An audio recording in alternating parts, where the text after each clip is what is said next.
Thousands gathered in two state capitals today in Colorado and Arizona to push for a big funding increase in education. Teachers in both states say they are not paid enough, and they say the amount of money lawmakers are spending on their students is too low as well. While Texas teachers are not walking out, they face big challenges. That's according to a new report out today. Classrooms are a lot more crowded than they were before lawmakers cut billions from public education in 2011. KXAN political reporter Phil Prazen tells us about a study that says Texas needs to hire 11,000 teachers to return to previous student-to-teacher ratios. Last year, there was so many kids that they had to bring in extra chairs. They had to sit them on bean bags until they can reshuffle them all. Robert Kibbe has two children in AISD schools and says class size makes a difference.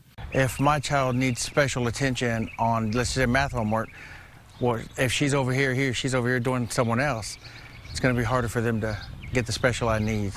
Per state law, elementary schools are supposed to have 22 students or less per teacher. Right now, there are 22 classrooms that are over the limit with a waiver. Before funding cuts back in 2011, the district had only 2 classrooms over the limit. Pretty much all of our schools across the state are dealing with a funding crisis. Chandra Villanueva from the Center for Public Policy Priorities says Austin can't keep up with its booming population without the state's financial help.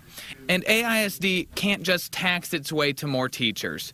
Under the Robin Hood system, if AISD raised property taxes, the district would have to give more than half of that new money to other property-poor school districts. We have put some money back in, but our student population keeps growing, inflation keeps growing, and our districts are really struggling to kind of make ends meet.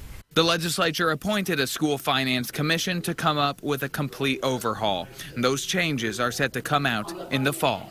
Phil Prazen, KXAN News. While most Texas districts aren't adding as many teachers, they are adding special education staff, speech therapists, registrars, and human resources workers. We looked at more than a dozen local districts to see how many classes are over the 22 student limit. TEA records show the Leander and Pflugerville districts had 6 in 2010 before funding was cut. This year, Leander has 36.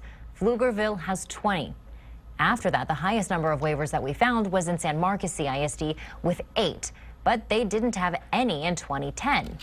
Most of the other large districts in our area didn't have any.